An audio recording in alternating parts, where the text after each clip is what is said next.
तमिळनाडूचे मुख्यमंत्री थलपती विजय यांनी पुन्हा एकदा असा निर्णय घेतलाय ज्यामुळे सध्या संपूर्ण राज्याचं लक्ष त्यांच्याकडे लागलंय। कारण हा निर्णय केवळ एखाद्या सरकारी योजनेपुरता मर्यादित नाही, तर थेट महिलांच्या घर खर्चापासून त्यांच्या प्रवासापर्यंत परिणाम करणारा आहे। वाढत्या महागाईच्या काळात घरातील गॅस सिलेंडरचा खर्च कमी झाला तर सामान्य कुटुंबाला किती मोठा दिलासा मिळू शकतो याचा तुम्ही अंदाज लावू शकता। आणि आता विजय सरकारनं याच मुद्द्यावर मोठी घोषणा केली आहे। त्यातही विशेष म्हणजे हा फायदा फक्त काही हजार किंवा लाख महिलांना नाहीये, तर कोट्यावधी कुटुंबांपर्यंत पोहोचण्याचा त्यांनी दावा केलाय। त्यामुळे विजय यांनी नेमकं काय जाहीर केलंय, महिलांना वर्षाला किती फायदा होणार, यासाठी सरकार किती हजार कोटी रुपये खर्च करणार आणि मोफत बस प्रवासाच्या बाबतीत सुद्धा सरकारनं नेमका कोणता मोठा बदल केलाय हे सगळं समजून घेऊया। नमस्कार, मी सारिका आणि तुम्ही पाहताय पॉलिटिकल महाराष्ट्र। मुख्यमंत्री विजय यांनी सोमवारी विधानसभेत आपल्या सरकारच्या अनेक कल्याणकारी योजनांची घोषणा केली। त्यामध्ये सर्वात जास्त चर्चा होतीये ती म्हणजे अन्नपूर्णी सुपर 6 या योजनेची। या योजनेअंतर्गत वर्षाला 2.5 लाख रुपयांपेक्षा कमी उत्पन्न असलेल्या कुटुंबांना दरवर्षी 3 LPG सिलेंडर मोफत देण्याची घोषणा करण्यात आली आहे। आता इथे एक गोष्ट समजून घेणं महत्त्वाचं आहे। LPG सिलेंडरच्या किमती वाढल्या की त्याचा थेट परिणाम घराच्या महिन्याच्या बजेटवर होतो। विशेषतः कमी उत्पन्न असलेल्या कुटुंबांसाठी गॅस सिलेंडरचा खर्च हा छोटा खर्च नसतो। त्यामुळे वर्षातून 3 सिलेंडरचा खर्च सरकारनं उचलला तर अशा कुटुंबाच्या बजेटला काही प्रमाणात मोठा दिलासा मिळतो। ही योजना पुढील वर्षी जानेवारी महिन्यात पोंगलच्या मुहूर्तावर सुरू केली जाणार असल्याचं सांगितलं जातंय। म्हणजेच नव्या वर्षाच्या सुरुवातीलाच ही योजना लागू करण्याचा सरकारचा मानस आहे। आता या योजनेचा आवाका किती मोठा आहे ते पहा। सरकारच्या अंदाजानुसार तब्बल 1,30,00,000 कुटुंबांना या योजनेचा फायदा होणार आहे।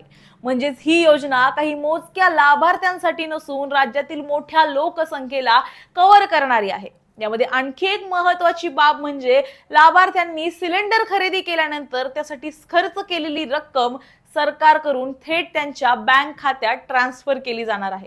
त्यामुळे सिलेंडर घेताना लाभार्थ्यांना प्रक्रिया कशी असेल याकडेही लक्ष राहणार आहे। या योजनेसाठी सरकारला दरवर्षी जवळपास 4,000 कोटी रुपये खर्च करावे लागणार आहेत। म्हणजे सरकारनं घोषणा केली असली तरी ती प्रत्यक्षात राबवण्यासाठी मोठा आर्थिक खर्च राज्याच्या तिजोरीवर येणार आहे। विजय सरकारनं या निर्णयामागचं कारण सुद्धा स्पष्ट केलंय। आखाती भागातील युद्धजन्य परिस्थिती आणि त्याचा परिणाम म्हणून गॅसच्या किमतीत होणारी वाढ यामुळे सामान्य नागरिकांच्या आर्थिक अडचणी वाढतायत असं सरकारचं म्हणणं आहे। त्यामुळे आर्थिक आव्हानं असताना सुद्धा जनतेला दिलेलं आश्वासन पूर्ण करण्यासाठी आणि त्यांच्या घरगुती खर्चाचा भार हा कमी करण्यासाठी आता तमिळनाडू सरकार LPG सिलेंडरचा खर्च उचलणार असल्याचं विजय यांनी विधानसभेत सांगितलं। पण विजय सरकारनं महिलांसाठी केलेली ही एकमेव घोषणा नाहीये। महिलांच्या मोफत बस प्रवासाची व्याप्ती सुद्धा आता मोठ्या प्रमाणावर वाढवण्यात आली आहे। तमिळनाडूमध्ये महिलांसाठी वेंट्री पायनम नावाची मोफत बस प्रवास योजना सुरू केली आहे। या योजनेअंतर्गत महिलांना सरकारी बसमध्ये मोफत प्रवासाची सुविधा मिळते। आता याच सरकारनं या योजनेमध्ये आणखी काही बसेसचा सुद्धा समावेश करण्याचा निर्णय घेतलाय।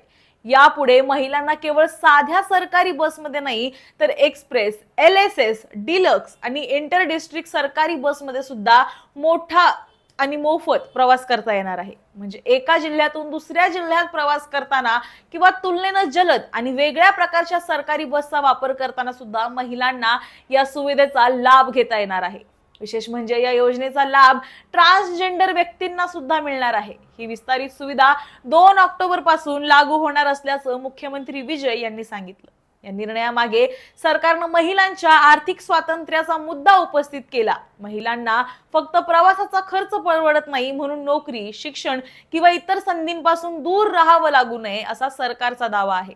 महिलांचा प्रवास स्वातंत्र्य हा त्यांच्या आर्थिक स्वावलंबनाशी आणि कुटुंबाच्या प्रगतीशी जोडलेला असल्याचं विजय यांनी म्हटलंय। म्हणजेच एकीकडे वर्षाला 3 LPG सिलेंडरचा खर्च सरकार उचलणार आहे, दुसरीकडे महिलांसाठी मोफत बस प्रवासाची सुविधा आणखी मोठी केली जाणार आणि या दोन्ही निर्णयांचा थेट संबंध सामान्य कुटुंबाच्या दैनंदिन खर्चाशी जोडला जातोय। पण आता प्रश्न असा आहे की या घोषणा कागदावर किती मोठ्या दिसत असल्या तरी त्याचा प्रत्यक्ष फायदा सामान्य महिलांना किती मिळतो? 1,30,00,000 कुटुंबांपर्यंत ही योजना व्यवस्थित पोहोचते का? वर्षाला 3 सिलेंडरचा फायदा महागाईच्या काळात घरगुती बजेटला किती दिलासा देतो? आणि मोफत बस प्रवासाचा विस्तार झाल्यानंतर महिलांच्या शिक्षण आणि रोजगाराच्या संधी खरोखरच वाढतात का? कारण एका बाजूला सरकार महिलांना आर्थिक दिलासा देणाऱ्या योजना जाहीर करत आहे, तर दुसऱ्या बाजूला या योजनांनी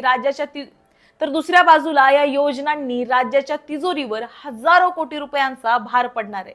त्यामुळे विजय सरकारचा हा निर्णय खरंच महिलांसाठी मोठा खजिना ठरणार की यामागे मोठं राजकीय गणित असणार आहे, याकडे आता सगळ्यांचंच लक्ष लागलंय. तुम्हाला विजय सरकारच्या या घोषणांबद्दल, या योजनांबद्दल काय वाटतं हे आम्हाला कमेंटमध्ये नक्की सांगा. आणि तमिळनाडू सारख्या अशा योजना महाराष्ट्रात सुद्धा लागू कराव्यात का हे सुद्धा आम्हाला सांगा. आणि अशाच व्हिडिओसाठी पाहत रहा पॉलिटिकल महाराष्ट्र.